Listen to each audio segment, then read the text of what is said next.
News 42 Kannada.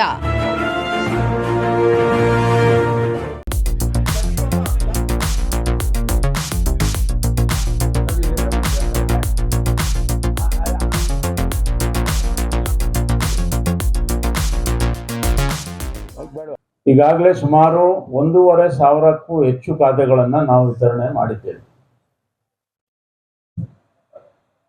ಈ ಎರಡನೇ ಅವಧಿ ಆದಮೇಲೆ ನಾನು ನಗರಸಭಾ ಅಧ್ಯಕ್ಷ ಆದಮೇಲೆ 1,500ಕ್ಕೂ ಹೆಚ್ಚು ಖಾತೆಗಳನ್ನು ವಿತರಣೆ ಮಾಡಿದ್ದೇವೆ. ಆದರೂ ಕೂಡ ನಮಗೆ, ನಮ್ಮ ಆಯುಕ್ತರಿಗೆ, ನಮಗೆ ಸಮಾಧಾನ ಇಲ್ಲ. ಇನ್ನೂ ಫಾಸ್ಟ್ ಆಗಬೇಕಾಗಿತ್ತು. ಬಿ ಖಾತೆ ಇನ್ನೂ ನಾವು ಹೆಚ್ಚು ಮಾಡಬೇಕಾಗಿತ್ತು ಅಂಥೇಳಿ ನಾವು ಭಾಳಷ್ಟು ಪ್ರಯತ್ನಗಳನ್ನು ನಾವು ಕಾಲಕ್ಕೆ ತಕ್ಕಂಗೆ ನಮ್ಮ ಸಿಬ್ಬಂದಿ ಜೊತೆ ಸಭೆಗಳನ್ನು ನಡೆಸಿ, ನಮ್ಮ ಸಿಬ್ಬಂದಿ ಎಲ್ಲೆಲ್ಲಿ ಏನೇನು ಲೋಪದೋಷ ಆಗ್ತಾ ಇದೆ ಅಥವಾ ನಾವು ಸ್ಪೀಡ್ ಆಗೋದಕ್ಕೆ ಎಲ್ಲಿ ತೊಂದರೆ ಆಗ್ತಾ ಇದೆ ಅದನ್ನೆಲ್ಲ ಕಂಡುಹಿಡಿದು ಅದಕ್ಕೊಂದು ಪರ್ಯಾಯ ಮಾರ್ಗಗಳನ್ನ ಹುಡ್ಕೋ ನಿಟ್ಟಿನಲ್ಲಿ ಕೂಡ ನಾವು ಪ್ರಯತ್ನಗಳನ್ನು ಮಾಡ್ತಾ ಇದ್ದೀವಿ. ಈಗ ಸರ್ಕಾರನೇ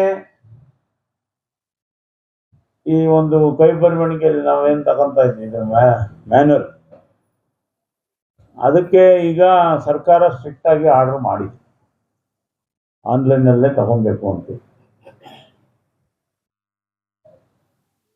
ಒಂದು ಸುತ್ತೋಲೆ ಕಳಿಸಿ ಸರ್ಕಾರ ಆನ್ಲೈನ್ ಮ್ಯಾಂಡೇಟರಿ ಮಾಡಿ ಆನ್ಲೈನಲ್ಲೇ ಸಲ್ಲಿಸಬೇಕು ಅಂಥೇಳಿ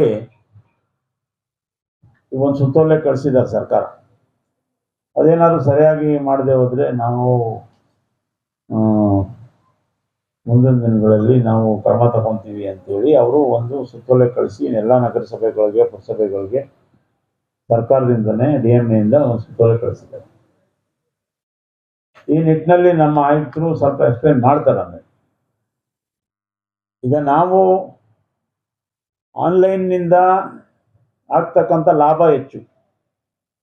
ಒಂದು ಸಾರಿ ಆನ್ಲೈನ್ಗೆ ಬಂದ ಮೇಲೆ ಆಮೇಲೆ ತೊಂದರೆ ಇರೋದಿಲ್ಲ.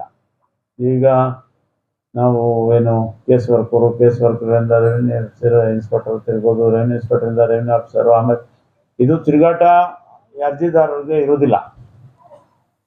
ಆನ್ಲೈನಲ್ಲಿ ಆಟೋಮೆಟಿಕ್ಕಾಗಿ ಆಗ್ತಾ ಇರುತ್ತೆ. ಆದರೆ ಆನ್ಲೈನ್ ಆಗಕ್ಕೆ ಮುಂಚೆ ಇನ್ನೂ ನಮ್ಮ ಜನ ತಯಾರಾಗಿಲ್ಲ ಅಂಥೇಳಿ ನಾನು ನಮ್ಮ ಆಯುಕ್ತರು ಡಿಸೈಡ್ ಮಾಡಿ ಅದಕ್ಕೊಂದು ಸಾರ್ವಜನಿಕರಿಗೆ ಸಹಾಯ ಆಗೋ ರೀತಿಯಲ್ಲಿ ಒಂದು ಸಹಾಯವಾಣಿ ಥರ ಏನಾದ್ರು ಒಂದು ಮಾಡಬೇಕು ಅಂತ ಅವರು ಮಾತಾಡುವಾಗ ಹೇಳ್ತಾರೆ. ಯಾಕಂದರೆ ನಮಗೇನೇ ತೊಂದರೆ ಆದರೂ ಕೂಡ ನಾವು ಸಹಾಯವಾಣಿ ಮಾಡಬೇಕು ಅಂತ ಸರ್ಕಾರ ಹೇಳಿಲ್ಲ. ಸರ್ಕಾರ ಕರ್ನಾಟಕವನ್ನು ಮತ್ತು ಒಂದೊಂದು ಆ್ಯಪ್ಗಳೇನಿದ್ದಾವೆ ಅದ್ರ ಮೂಲಕ ಆನ್ಲೈನಲ್ಲಿ ಬನ್ನಿ ಅಂತ ಡೈರೆಕ್ಷನ್ ಕೊಟ್ಟಿದ್ದಾರೆ. ಆದರೆ ನಾವು ಸಾರ್ವಜನಿಕ ಹಿತದೃಷ್ಟಿಯಿಂದ ಜನರಿಗೆ ಅನುಕೂಲ ಆಗಬೇಕು, ಮತ್ತು ಅಮಾಯಕ ಜನರು ಈ ದಳ್ಳಾಳಿ ಕೈಗೋ ಶೋಷಣೆ ಒಳಗಾಗಬಾರ್ದು ಅನ್ನೋ ಒಂದು ದೃಷ್ಟಿಯಿಂದ ನಾವು ಅವ್ರಿಗೆ ಸಹಾಯಕವಾಗಿ ನಿಂತ್ಕೊಬೇಕು ಅಂತೇಳಿ ಒಂದು ತೀರ್ಮಾನವನ್ನು ಮಾಡ್ಕೊಂಡಿದ್ವಿ. ಹಾಗಾಗಿ ಈಗಾಗಲೇ ನಾವು ಈ ಖಾತಾ ಅಭಿಯಾನದಲ್ಲಿ 1,500ಕ್ಕೂ ಹೆಚ್ಚು ಖಾತೆಗಳನ್ನು ವಿತರಣೆ ಮಾಡಿದ್ದೇವೆ. ಮುಂದಿನ ದಿನಗಳಲ್ಲಿ ಇನ್ನೂ ಸ್ವಲ್ಪ ಸರಳೀಕರಿಸಿ ಇನ್ನೂ ಸ್ವಲ್ಪ ಜನರಿಗೆ ಅನುಕೂಲ ಆಗೋ ರೀತಿಯಲ್ಲಿ ಮಾಡೋದಕ್ಕೆ ನಾವು ಎಲ್ಲ ರೀತಿಯ ಪ್ರಯತ್ನಗಳನ್ನು ಕೂಡ ಮಾಡ್ತೀವಿ. ಅನೇಕ ರೀತಿಯ ಅನಾನುಕೂಲತೆಗಳು ಆಗಿರ್ಬೋದು. ಈಗ ಬಿ ಖಾತಾ ಬಿಟ್ಟ ಮೇಲೆ ನಮಗೆ ಅರ್ಜಿಗಳು ಜಾಸ್ತಿ ಬಂತು. ಬಂದಮೇಲೆ ನಮ್ಮಲ್ಲಿ ಇರ್ತಕ್ಕಂಥ ದಯಮಾಡಿ ಇಲ್ಲಿರೋ ಜನರು ಕೂಡ ನಾಗರಿಕರು ಭಾಳ ಜನ ಇದ್ದೀರಿ, ತಿಳ್ಕೋಬೇಕು. ನಮಗೇನು ಸ್ಟಾಫ್ ಇರಬೇಕು ಅದರಲ್ಲಿ ಅರ್ಧನೇ ಇರೋದು ರೆವಿನ್ಯೂ ಕೂಡ. ಆ ಇರೋ ಜನರಲ್ಲಿ ನಾವು ಹಗಲು ರಾತ್ರಿ ಸುಮಾರು 7 ಗಂಟೆ ಕೆಲಸ ಮಾಡಿಸಿದ್ವಿ, ಜನರಿಗೆ ಅನಾನುಕೂಲ ಆಗಬಾರ್ದು. ಆದರೂ ಕೂಡ ಟೈಮ್ ಸಾಕಾಗ್ತಾ ಇಲ್ಲ. ಯಾಕಂದರೆ ನಾವು ಭಾಳಷ್ಟು ಜನ ತಯಾರಾಗಿ ಬಂದರು, ಆದರೆ ಕಂದಾಯ ಕಟ್ಟದೆ ಸುಮಾರು ದಿನ ಲೇಟ್ ಮಾಡಿ ಆಮೇಲೆ ಕಂದಾಯ ಕಟ್ಟದ್ದು ಬಿಟ್ಟು ನಾವು ಅರ್ಜಿ ಕೊಟ್ಟಿದ್ದು ಲೆಕ್ಕ ಹೇಳಿದ್ರು 3 ತಿಂಗಳಾಯ್ತು 2 ತಿಂಗಳಾಯ್ತು. ಈ ರೀತಿ ಅನಾನುಕೂಲತೆಗಳು ಆಗಿದ್ದಾವೆ. ಆದರೆ ಜನರು ಕೂಡ ಪಾಪ ಅವನಿಸ್ಬೇಕಲ್ಲ, ಇದು ಡಬಲ್ ಟ್ಯಾಕ್ಸ್ ಕಟ್ಟೋದು ಇದ್ರದ್ದು, ಅದು ಅವ್ರಿಗೂ ಸ್ವಲ್ಪ ಸಮಯ ತಗೊಂಡು ಅದನ್ನು ಮಾಡಿದ್ದಾರೆ. ಹಾಗಾಗಿ ನಾವು ಮುಂದಿನ ದಿನಗಳಲ್ಲಿ ಸಾರ್ವಜನಿಕರಿಗೆ ಹೆಚ್ಚು ರೀತಿ ಸಹಕಾರ ಆಗ್ಬೇಕಂತೇಳಿ ನಾವು ಇನ್ನೂ ಹೆಚ್ಚು ಶ್ರಮ ಆಗ್ತೇವೆ. ನಾವು ಮುಂದಿನ ದಿನಗಳಲ್ಲಿ ಇನ್ನೂ ಹೆಚ್ಚು ಸವಲತ್ತುಗಳನ್ನು ಸಾರ್ವಜನಿಕರಿಗೆ ಕೊಡೋದಕ್ಕೆ ಪ್ರಾಮಾಣಿಕವಾದಂಥ ಪ್ರಯತ್ನವನ್ನು ಮಾಡ್ತೇವೆ ಅಂತ ಈ ಸಂದರ್ಭದಲ್ಲಿ ಹೇಳಿ, ಏನಾದರೂ ಅನಾನುಕೂಲತೆಗಳಾಗಿದ್ದರೆ ಸ್ವಚ್ಛತೆ ವಿಷಯದಲ್ಲಿ ಅಥವಾ ಈ ಕೆಲವು ಈಗ ಸ್ವಲ್ಪ ಜಾಸ್ತಿ ಒತ್ತಡ ಆದಮೇಲೆ ಮತ್ತೊಮ್ಮೆ ತಮ್ಮೆಲ್ಲರೂ ಕ್ಷಮೆಯನ್ನು ಯಾಚಿಸ್ತಾ ನನ್ನ ಮಾತುಗಳನ್ನು ಮುಗಿಸ್ತೇನೆ. ಜೈ ಹಿಂದ್, ಜೈ ಭೀಮ್, ಜೈ ಕರ್ನಾಟಕ. ಸರ್ಕಾರ ಏನ್ ಮಾಡಿದೆ, ಜನಗಳಿಗೆ ಅನಾವಶ್ಯಕ ಸಮಯ ಏನು ವ್ಯರ್ಥ ಆಗಬಾರ್ದು ಅಂತೇಳಿ ಅವರು ನಗರಸಭೆಗಳಿಗೆ ಪುರಸಭೆಗಳಿಗೆ ಬಂದು ಅರ್ಜಿಯನ್ನ ಕೊಡೋದಕ್ಕೇನೆ ಸಾಕಷ್ಟು ಸಮಯ ವ್ಯರ್ಥ ಮಾಡಬಾರ್ದು. ಕಡಿಮೆ ಅವಧಿಯಲ್ಲಿ ಅರ್ಜಿಗಳು ಸಲ್ಲಿಕೆ ಆಗಬೇಕು.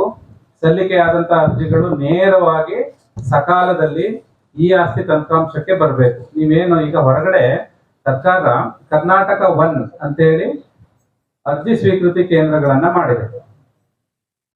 ಕೆಲವರಿಗೆ ಗೊತ್ತಿರ್ಬೋದು, ಕೆಲವರಿಗೆ ಗೊತ್ತಿಲ್ಲದೇ ಇರ್ಬೋದು. ಕರ್ನಾಟಕ 1 ಅಂದ್ರೆ ಆನ್ಲೈನ್ ಅರ್ಜಿಗಳ ಸಲ್ಲಿಕೆ ಕೇಂದ್ರ ಇದೆ. ಇಲ್ಲಿ ಸಾರ್ವಜನಿಕರು ಅರ್ಜಿಯನ್ನ ಸಲ್ಲಿಸಬೇಕಾಗ್ತದೆ. ಅರ್ಜಿಯನ್ನ ಸಲ್ಲಿಸಿದ ತಕ್ಷಣ ನಿಮ್ಮ ಮೊಬೈಲ್ಗೆ ನೀವು ಯಾವುದು ನಿಮ್ಗೆ ಸಂಪರ್ಕಕ್ಕೆ ಮೊಬೈಲ್ ನಂಬರ್ ಅನ್ನ ಕೊಡ್ತೀರೋ ಆ ನಂಬರ್ಗೆ ನಿಮ್ಮ ಅರ್ಜಿ ಸಕ್ಸಸ್ಫುಲಿ ಸಬ್ಮಿಟೆಡ್, ನಿಮ್ಮ ಅರ್ಜಿ ಸಲ್ಲಿಕೆ ಆಗಿದೆ ಅಂತ ಹೇಳಿ ನಿಮ್ಗೆ ಒಂದು ಮೆಸೇಜ್ ಬರುತ್ತದೆ. ಆ ಮೆಸೇಜ್ ಬಂದ ತಕ್ಷಣ ಆ ಅರ್ಜಿ ನಮ್ಮ ನಗರಸಭೆಗೆ ಸಲ್ಲಿಕೆ ಆಗಿದೆ ಅಂತ ಅರ್ಥ. ಇನ್ನೊಂದು ಆಪ್ಷನ್ ಇದೆ, ಸಿಟಿಸನ್ ಪೋರ್ಟಲ್ ಅಂತ ಹೇಳಿ, ಸಾರ್ವಜನಿಕರ ಒಂದು ಪೋರ್ಟಲ್ ಅಂತ. ಅದರಲ್ಲಿ ನೇರವಾಗಿ ನೀವು ಯಾವುದೇ ಕಂಪ್ಯೂಟರ್ ಕೇಂದ್ರಕ್ಕೂ ಹೋಗ್ಬೇಕಾಗಿಲ್ಲ, ಕರ್ನಾಟಕ 1 ಕೇಂದ್ರಕ್ಕೂ ಹೋಗ್ಬೇಕಾಗಿಲ್ಲ.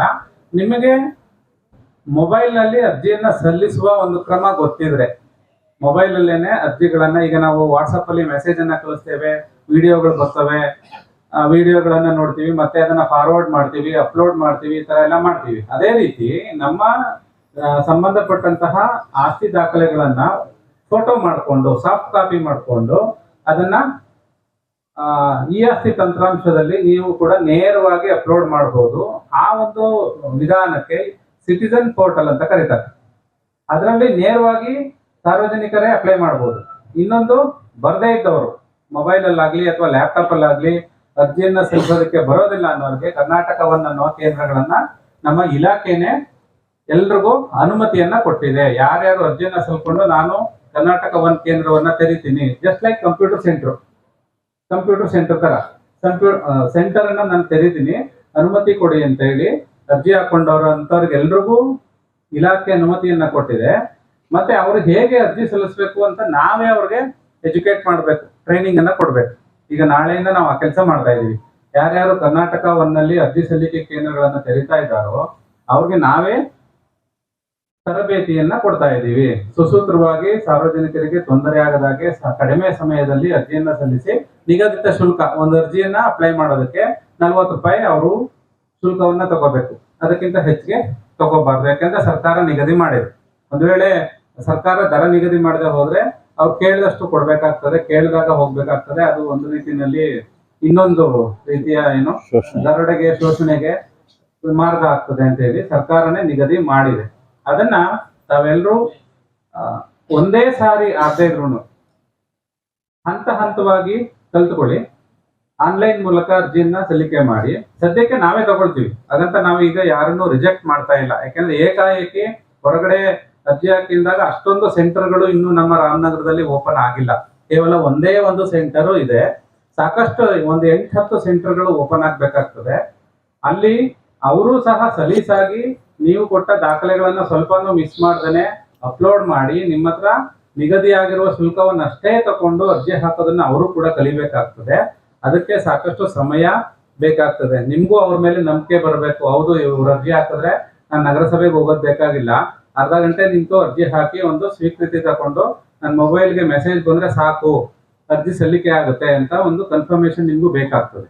ಸೊ ಇದೆಲ್ಲ ಬದಲಾವಣೆ ಆಗಲಿಕ್ಕೆ ಅದು ನೀವು ಅರ್ಥ ಮಾಡ್ಕೊಳ್ಳಿಕ್ಕೆ ಸ್ವಲ್ಪ ಟೈಮ್ ಬೇಕು. ಅಲ್ಲಿವರೆಗೆ ನಾವು ನಿಮ್ಮ ರಿಸ್ಕನ್ನು ನಾವು ತಗೊಳ್ತೀವಿ, ಸಾರ್ವಜನಿಕರ ರಿಸ್ಕನ್ನು ನಾವು ತಗೊಂಡು ನಮ್ಮ ಆಫೀಸಲ್ಲೇ ಈಗ ಹಿಂದಿನಂತೆ ಏನು ಅರ್ಜಿಗಳನ್ನು ನಾವು ತಗೊಳ್ತಾ ಇದ್ವಿ, ಪೇಪರ್ ಅಪ್ಲಿಕೇಶನ್ಸ್ ಏನು ನೀವು ಕೊಡ್ತಾ ಇದ್ರಿ ಅದನ್ನೇ ನಾವು ತಗೊಳ್ತೀವಿ. ನಾವೇ ನಿಮ್ಮ ಕೆಲಸವನ್ನ ಮಾಡಿಕೊಂಡು ಸ್ಕ್ಯಾನಿಂಗ್ ಮಾಡೋದು, ಅಪ್ಲೋಡ್ ಮಾಡೋದು ಎಲ್ಲವನ್ನ ಮಾಡ್ತೀವಿ. ಇದಕ್ಕೆ ನಮಗೆ ಸಾಕಷ್ಟು ಸಮಯ ಹೋಗ್ತಾ ಇದೆ, ಸಾಕಷ್ಟು ಲೇಬರ್ ಹೋಗ್ತಾ ಇದೆ. ಲೇಬರ್ ಹೋದ್ರೂ ಪರವಾಗಿಲ್ಲ, ಟೈಮ್ ಹೋಗ್ತಾ ಇದೆ. ಇನ್ ಟೈಮ್ಗೆ ನಾವು ನಿಮಗೆ ಏನು ಈಗ ಸರ್ಕಾರ ಏನು ನಿಗದಿ ಮಾಡಿದೆ, ರಿನ್ಯೂವಲ್ಗೆ 3 ದಿನ, ಈ ಆಸ್ತಿಗೆ 7 ದಿನ, ಈ ಖಾತಾ ವರ್ಗಾವಣೆಗೆ 20 ದಿನ ಏನಿದೆ ಆ ಟೈಮಲ್ಲಿ ಮಾಡೋಕ್ಕಾಗ್ತಾ ಇಲ್ಲ. ಯಾಕೆಂದ್ರೆ ನಾವು ನಿಮ್ಮ ಅರ್ಜಿನ ಆನ್ಲೈನ್ ತಗೊಳಕ್ಕೆ ನಮಗೆ 1 ವಾರದ ಮೇಲೆ ಬೇಕಾಗ್ತಾ ಇದೆ. ಸೊ ನೀವು ಹೊರಗಡೆ ಇದನ್ನ ಪ್ರಯತ್ನ ಮಾಡಿದ್ರೆ, ಸಕ್ಸಸ್ ಆದ್ರೆ ಇಮಿಡಿಯೇಟ್ ಆಗಿ ನೀವು ಹಾಕಿದ ಅರ್ಧ ಗಂಟೆಯಲ್ಲಿ ಅದು ನಮ್ಮ ಪೋರ್ಟಲ್ಗೆ ಬರ್ತದೆ. ಅವತ್ತಿಂದ ನಿಮ್ಮ ಟೈಮ್ ಸ್ಟಾರ್ಟ್ ಆಗ್ತದೆ. 7 ದಿನದಲ್ಲಿ ಈ ಖಾತಾ ಕೊಡ್ಲಿಕ್ಕೆ ಆಗ್ತದೆ, 3 ದಿನದಲ್ಲಿ ರಿನ್ಯೂವಲ್ ಕೊಡ್ಲಿಕ್ಕೆ ಆಗ್ತದೆ, 20 ದಿನದಲ್ಲಿ ಈ ಖಾತಾ ವರ್ಗಾವಣೆಯನ್ನ ನಾವು ಕೊಡ್ಲಿಕ್ಕೆ ಸಾಧ್ಯವಾಗ್ತದೆ. ಯಾವಾಗ ನೇರವಾಗಿ ನೀವು ಆನ್ಲೈನ್ ನಲ್ಲಿ ಅರ್ಜಿಯನ್ನ ಸಲ್ಲಿಸದೇ ಇರುವಾಗ, ನೀವು ಅರ್ಜಿ ಕೊಟ್ಟ ಮೇಲೆ ನಾವು ಸ್ಕ್ಯಾನ್ ಮಾಡಿಕೊಂಡು ಅದನ್ನ ಅಪ್ಲೋಡ್ ಮಾಡಿಕೊಂಡು ಡ್ರಾಫ್ಟ್ ತಗೊಳ್ಳೋದಕ್ಕೆ ನಮಗೆ 1 ವಾರ ಟೈಮ್ ಬೇಕು. ಜೊತೆಗೆ ಈಗ ಸರ್ಕಾರ ಬಿ ಖಾತಾ ಒಂದು ಆಪ್ಷನ್ ಅನ್ನ ಜನಗಳಿಗೆ ಕೊಟ್ಟಿದೆ.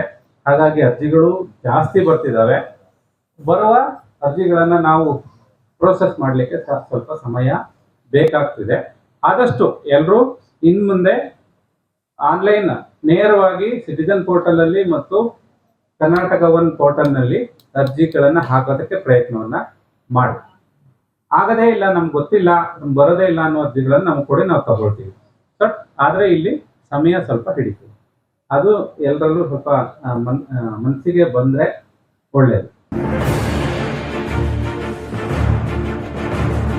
ನ್ಯೂಸ್ 42 ಕನ್ನಡ.